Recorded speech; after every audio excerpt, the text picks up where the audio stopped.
Well, hello. My name is Tri Fritz, and welcome to Friends in Faith. For the last few weeks, we've been discussing the book Hard Sayings by Trent Horn and addressing some of the difficult questions that arise in the Bible. Today, we're actually going to be going over numbers and names that can be seemingly contradicting or confusing, and how we can reconcile them. Now, one thing that we have discussed repeatedly in this series is the need for us to use context when we read the Bible, and that's very true here. We live in a world that is very, very data-driven. Our lives are overseen by computers and phones and now artificial intelligence. But that's not how the Bible is written, and it's not how it was expected to be read.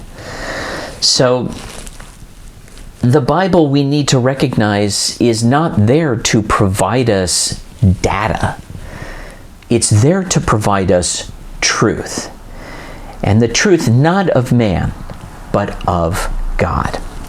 So a precise coordination of accurate data down to a decimal point, well, really isn't possible, but then it never was intended to be. So, one confusing issue that arises is the changing of names that is in the Bible. Names seem to go all over the place. We have Abram who becomes Abraham, Simon who becomes Peter, Saul who becomes Paul. A modern reader might look at this and think that the book then is inaccurate and question its viability. However, the truth that's being conveyed is something very different. The changing of names represents the changing in course of people's lives. Abram goes from being not simply a father, but the father of nations. Simon goes from being a follower to being the rock upon whom Jesus will build the church. Saul goes from being someone who persecutes Christians to Paul, an apostle for them. So this practice of changing names is actually not uncommon in many cultures, including our own. Think about a young boy who grows up with the name Jimmy. However, when he graduates from school and goes into the professional world, well, he refers to himself as James. Or a bride who on her wedding day actually assumes a new name, her last name, as part of the unity of a new family that she is entering into. Now, we can also take this issue of confusing and conflicting names towards locations that are referenced in the Bible. A good example is that in the book of Exodus, the Ten Commandments are given to Moses on Mount Sinai. However, referenced in the book of Kings, Moses receives the Ten Commandments on Mount Horeb. Now, does this conflict mean that the event never took place? Well, no. What we recognize about Exodus and Kings is that these books, like much of the Bible, were written by different authors in different locations over the course of hundreds of years. So their references very much so can be different. A good example of this actually is in a mountain that we recognize right now, the tallest mountain in the world. You and I would refer to it as Everest. However, the people in Nepal call it Sagarmatha, the goddess of the sky. The Tibetans and Chinese also have different names for the same location. And you know what? We're all correct, just in the way that Exodus and Kings are. Now, this kind of truth can also be found in biblical numbers. Today we look at numbers almost as incontrovertible, but Bible authors looked at them and used them in much different ways. A good example of this is the six-day creation in Genesis. Do we believe that the universe was created in 6 24-hour periods? Well, no, the Catholic Church doesn't endorse that. But the reason is because there's no way for us to possibly know that. Human beings were created at the end of the process. How could we possibly know how long the beginning of the process took? So then, what is, again, the truth that is being conveyed by these numbers, 1 through 6? Well, they give the readers of the Bible a progression of the creation of the universe. And remember, these are people who lived without the moon landings and space shuttles or even telescopes. The 6 days provides a framework for them to understand what occurred first in creation, second, third, and beyond. And you know what?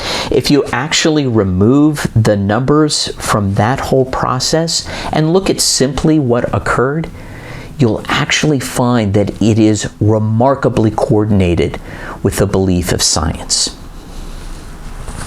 Now, there are also numbers that seem to coincidentally occur in the Bible, and which provides a lot of questions. One number that we see a lot of is 40. Noah and the flood lasted 40 days. The Israelites wandered in the desert for 40 years. Jesus fasted for 40 days.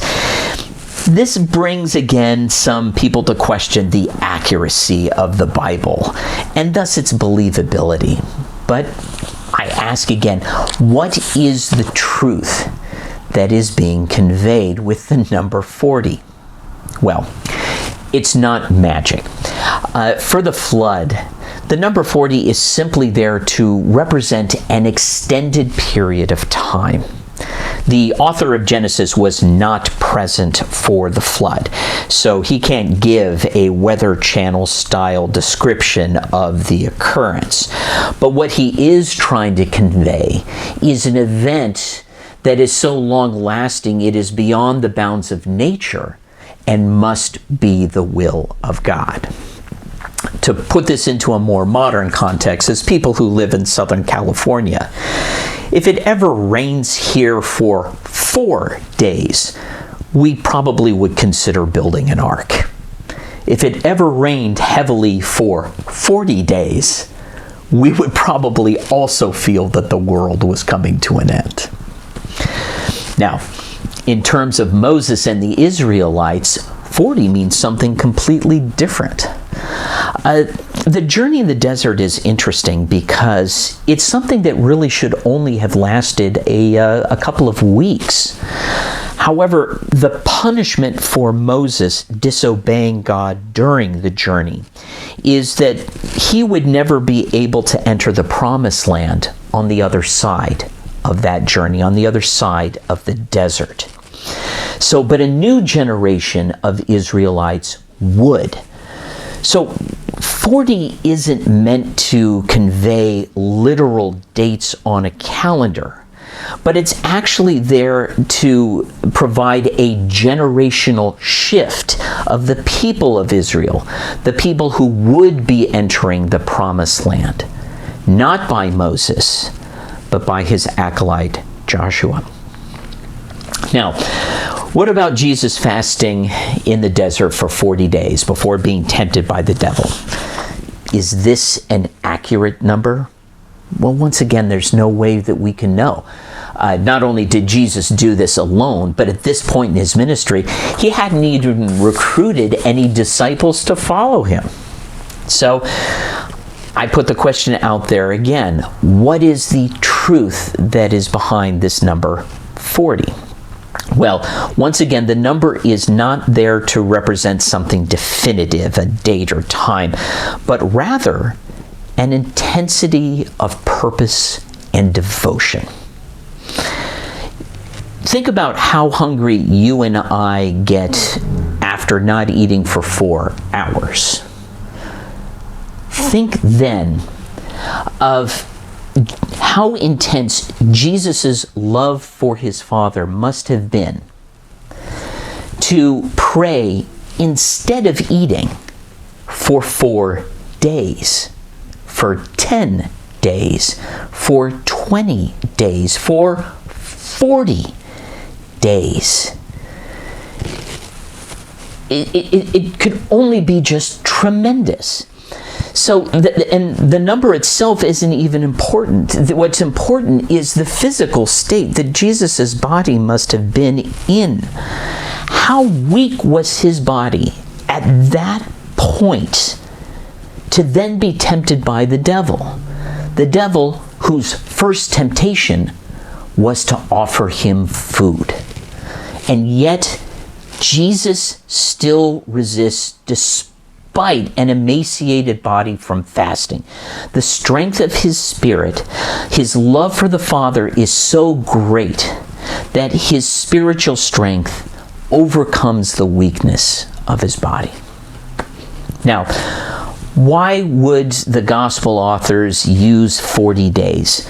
Why repeat that number with Jesus instead of using another? Well, very much it is likely that the authors were calling back to the other people of Scripture. A reference to Noah who withstood the flood for 40 days. A reference to the Israelites who wandered in the desert for the 40 years. The number actually creates a bridge between the Old and the New Testament and conveys another truth, that the journey of our salvation history is always moving forward. I hope you have a great conversation, a great discussion, and that you always consider the truth that is being conveyed by the Bible. We'd love to hear your comments. Please put them in the comments section below. Please, God bless.